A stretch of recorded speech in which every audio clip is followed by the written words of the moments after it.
Asma como arimber, atina kukwira, aneita tikuzwe.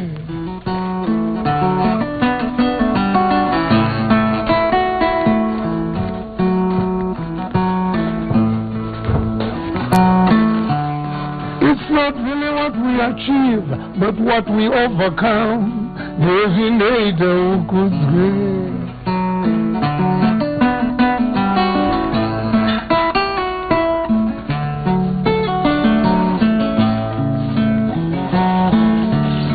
Azizaona shuvira, azizaoka kunda, nevineta ukuzwe.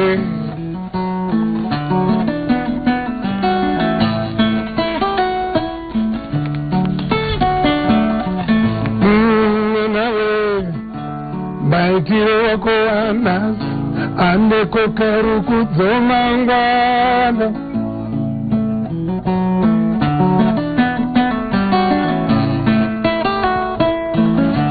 Baitiro wako anas, ande umbachire meri mangwana.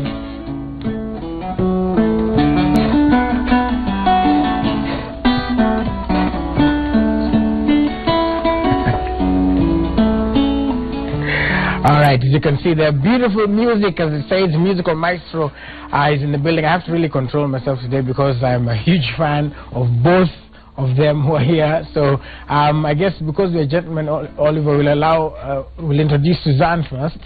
I tell you, the description, I read somewhere on the internet that somebody described your voice as when you sing Heavens Open. Oh, really? Oh, yeah. Where is that? Where did you read that? I might have written it myself. Yeah? All right, well, welcome. Thank you so much for coming. Thank you, Willie. And of course, he is here as well, musician, philanthropist, UN Goodwill Ambassador, the great Oliver Mtukudzi is here. So thank you so much, sir, Thank for you coming very as much well. I guess there are so many questions.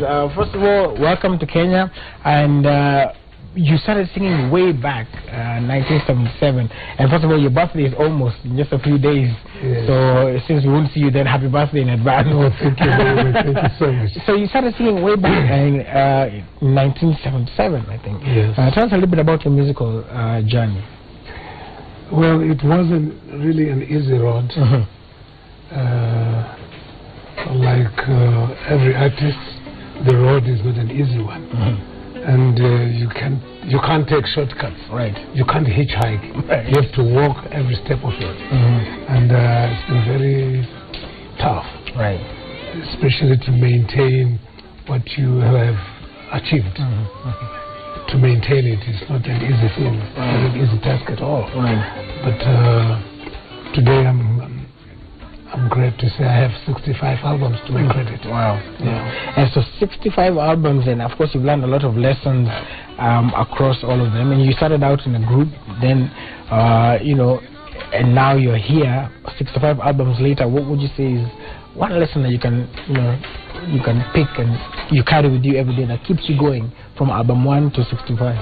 Well, I think it's to respect the people you're singing for. Right. To understand their needs. To understand the purpose of song, which is to give life and hope to the people. To heal the broken hearts. If you understand that, and to be who you are and not what you want to be.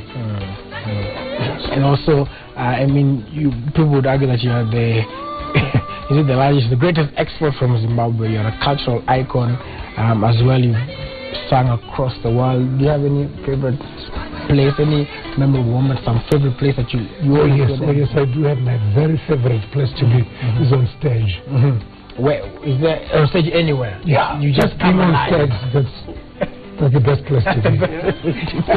All right, and bring in Susanna as well, and you know, the same. You know, with you've also, you know, been able to transcend, like basically today people hear your voice, like I said, and it stands out, and people know a lot of your story as well, because we're on the way to. But tell us about how this happened, you and Oliver. Well, I've known Oliver. He's like a brother to me, and of course it's been here before. And of course we met in Kenya. First time we met in Kenya in a studio. So when he was having an interview, and I also had an interview at the same studio, you know. And then I had my guitar, and he had me play, and it was like, wow, that caught his, you know, it was like, because it caught his attention. Oh, and you play well, you know. And I was like, wow, can we do something together? So actually, that's where it started. And then, of course, he's been here before. I've invited him here before for my, there was a concert I had some years back. And of course, I've been to Zimbabwe like thrice, courtesy of him. Yeah, and so, so it's been a relationship, a good relationship, you know. And of course, he feels home when he feels at home when he's here. And so this time round, it's all happening in Kisumu. For the first time.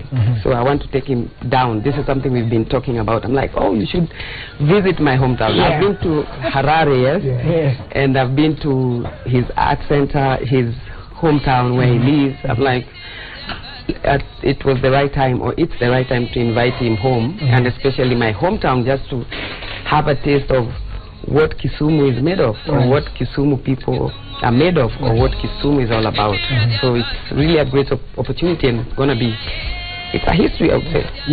For the first time in Kisumu City. You love fish? Yes. You love fish, so you'll be right at home in Kisumu. You'll be right at home there. So speaking about, your home, your hometown in Harare, and it wasn't easy coming up there as well, and singing there, different dimensions of it, political and all, and now how are you able to wade through those waters? Well, I don't think what I do has got anything to do with that. Because my purpose of being an artist is to build a good citizen. So I talk about self-discipline. And in self-discipline, it's very important in everybody's life. My translation of self-discipline is to be able to respect the next person. So that's what my music talk about. And that is way above our qualifications. You see, for us to contact this interview, it's not because of the qualifications that we got. No, it's about self-discipline enough to respect, to be here on time, for us to do this. So if you're not self-disciplined, nothing goes. Nothing goes on for you. One of your favorite songs, and even when you're coming ever since when we started announcing doing social media, most people relate to a no Todi. And being in another language, perhaps you could explain to us what that song is about. Well, Todi is a song that that came to be after realizing the stigma attached to HIV and AIDS.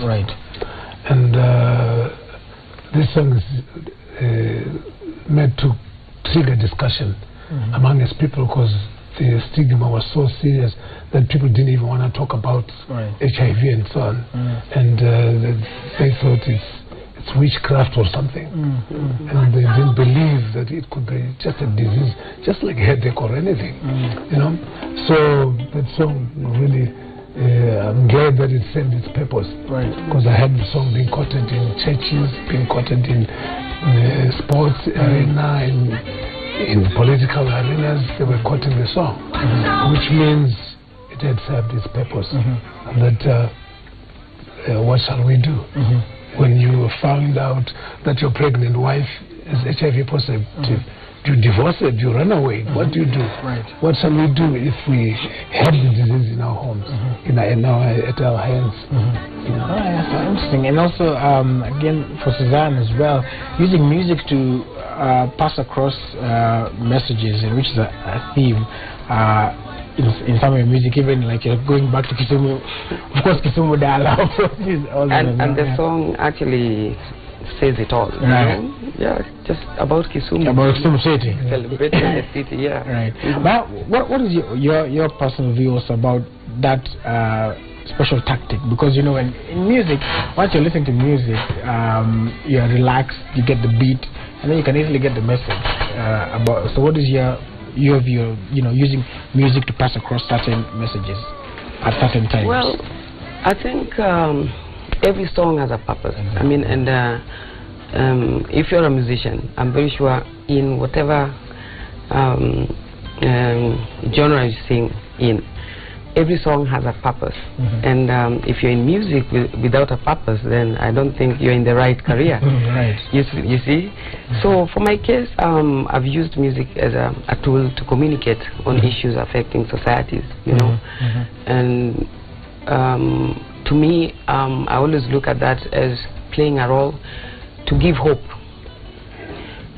or change, you know, like give hope to society. It might not come immediately, but the moment even that fan of yours keeps on listening to this music, something will change this person, or will give him hope. And that's why I think we are musicians. Yes. All right. Of course, looking at Twitter here, so many requests coming in. Like, tell Susanna to play Kisumu Dala,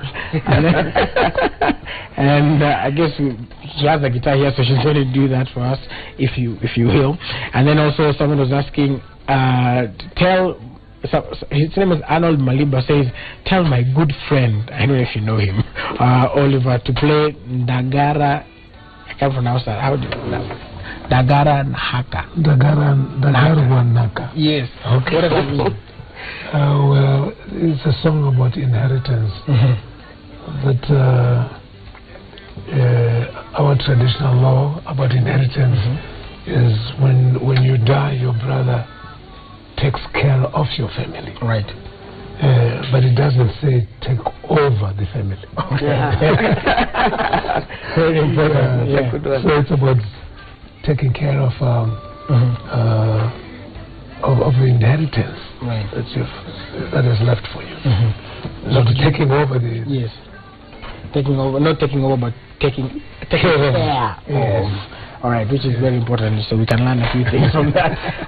So I guess maybe you play just a little bit later on, and of course you're a family man, children, grandchildren. Yes. How does that work for you? Well, I used to wonder why my grandfather loved me so much, and I was like, this old man, why me?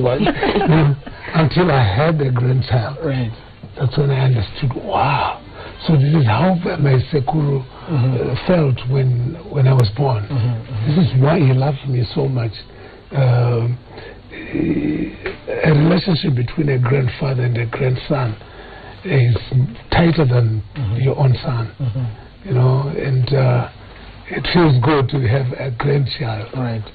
So you can say, apart from because normally people say if you have a son, it changes you. So also if you have a grand, it also kind of takes it to a whole other dimension. A whole other dimension as well. And for them, you know, your son, your family, and also your grandchildren, what would you like, you know, to be like your message to them, more like your legacy? Throughout your musical legacy? Is to be proud of who they are and to understand who they are, and not to feel inferior because there is no culture inferior to the other. Right. So they have to be proud of who they are. All right, awesome. Somebody asked on Twitter, you know, now that you're going to Kisumu, asking what should we expect? Like, what's the atmosphere like? I know Jalash has been calling me all the time saying you should come to Kisumu City. Are you coming? Well, I can pay a ticket. Yeah. Okay. No, there's a lot of expectation. I think we are all set and ready. Of course, to do our best, to do what we know best. And Kisumu should be prepared to dance, you know, everything. They should just be prepared. Right. And I think for the first time, I mean, just having Oliver in town for the first time, you know, it's a good feeling, you know. And of course, there'll be also a meet and greet with musicians from Kisumu, and I think it's also a good time to just hear a few words from Oliver, word of encouragement, you know, because I know there are upcoming musicians, young upcoming musicians who they normally think it's a smooth road. Right. If they hear a story from the person himself, I think somehow, it's not easy. At times we also want quick money. Like, I want to be a star, I want to make it. Why are things not happening? Doing it for the wrong reason. Somebody has spent 10 good years without even knowing. You're still pushing. You want to spend 1-2 days and you want to be known. So there's a big difference. There's a big difference right there. Interesting. Maybe you still while you're still happy on that string of up and coming, there are many people who look up to you and who also want to get into the industry. What would be your nuggets of wisdom to them? First and foremost, there's nothing like coming up. God doesn't duplicate talent. Which means there's no better you than you. Right. And upcoming from where? There's no upcoming about it. I have an art center in Zimbabwe, where Pakarepai Art Center, where we facilitate these youngsters. They always surprise me. I've been 40 years in the game, but they come with surprises and say, hey, I've been 40 years, but how come I never thought it like this? How come I never do it like this? And how come I don't have this? You see? Because there's no duplication of talent. I have what they don't have. They have what I don't have. So there's no coming up about it. Please don't call them upcoming. They're just new talent. New talent. Yes. All right. So I want them to understand that they shouldn't feel inferior. Right. That because there's Oliver Mtukudzi, now I'm nothing compared to him. No, you have what I don't have. Just give it up. Don't lose heart. Just carry on, push on. You got no competition at all. Right. Yeah. So that's actually good. New talent, no upcoming. All right. Perhaps you can play a little bit of the inheritance song you're talking about as well.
Wow, amazing. And just like you said, even by the way you play, like when you play, your face and everything just lights up. So you really do enjoy being on stage. It is evident. It is evident that is what you do. Of course, Susanna, you will also get to play. So somebody here is also saying that he looks like one Fred Obachimachoka. He's one of our radio presenters, great radio presenter, who is also here. Maybe you'll see him and take a picture as well. Just more feedback. Gitch_Alex says, tell Suzy we are proud of her. and that is good. And somebody else is saying we are waiting. I think they're using Oliver's language. So, because some of the tweets are just all of a sudden, I'm just seeing different tweets coming up as well, up and up as well. Of course, Susanna, you also do your bit. And I think I should learn how to play the guitar. I should come for classes. Right now, it's never too late. It's never too late to. All right. Amazing. So keep talking to us using the hashtag Power Breakfast on Twitter, even as we listen to more beautiful music.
Amazing, amazing music, both of you, amazing taste. That was nice. The taste of what you're going to experience. Wait, because someone said to me, you're Atari. Now, as the song says, Teralia na Kisumu, yani nipeleke nione Kisumu. For those of you who don't understand English, that's what they say. Na kule omena, butter, yes. Zimbabweans also they eat omena. They call it Matemba. Yeah. Matemba. Yes. All right. You eat omena. I eat omena, yes. Yes. It's the food that you eat and it's looking at you. So where is it going to be? Where exactly? At the Acacia Premier Hotel. Yes, this is on Saturday, the 17th. Tomorrow, actually. Tomorrow, yeah. Tomorrow. Yeah, and of course I want to thank everybody who has come on board to make sure that Oliver is here. We have, Kenya Airways, just to mention. We have EABL on board. And of course, many thanks to Abanis Africa, Aunga commercial agencies who have come on board to make sure this event is happening. That's right. It's a success. Yeah. So we're looking forward to seeing people of Kisumu. You know, yeah. What time is it going to be? From 8 p.m. Yeah. Is it kuna nafasi ya kununua tikiti? Of course, the paybill number. Can I say it? Yeah, paybill number is 811330. You know, you see a Makikuyu. Yeah. 811330. That's the paybill number, and then we have the account is Events Kenya. Yeah. No, it's happening tonight, isn't it? tomorrow. Tomorrow night. Yes, right. Yes. Tomorrow night. Yes. So that's where it's going to be. Of course, thank you guys so much for coming. And let me tell you, that event, if this is anything to go by, if this is just a taste, and it's going to be an amazing event, and it's always awesome to have you in Kenya. Keep coming again and thank again. you very much. Yes. Let people come and be part of this history. We're making history because I'm being there for the first time. That's time. history. That is history. So you are ready to we're ready to rock. All right. Wow, amazing. Again, thank you so much, Susanna. Thank you, Willie. And thank you, Oliver. Tuku. Yes, thank you. Thank you so much. How do you say thank you in Zimbabwe? Tatenda. Yes. Yeah, Tatenda. Yeah. All right. Okay, awesome. So, one Robert is a big fan. He's the director of this show, and he's asking for if you guys can do any other mashup, any other song you guys can play together. You can do it as we wind up the show. I'll leave you guys think as I wind it up. Then you can sing it. Yeah. So of course the hashtag to use has been Power Breakfast. Thank you so much for your comments as well. Tonight, remember 10 over 10. Join with Engi and myself. It's going down right here on Citizen TV. We'll have Bahati, we'll have Timmy Tidat, we have Tubaba Tufezidibia will be joining us as well, and we're going to be talking about abstinence. So you do not want to miss that. All right. So for now, though, on behalf of Fred Indimuli and Joy Mudengi, my name is Willis Saburu, reminding us always that success people look like you and the great Manchester United. And here now is Oliver Mtukudzi and Susanna Owiyo.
Down on my knees.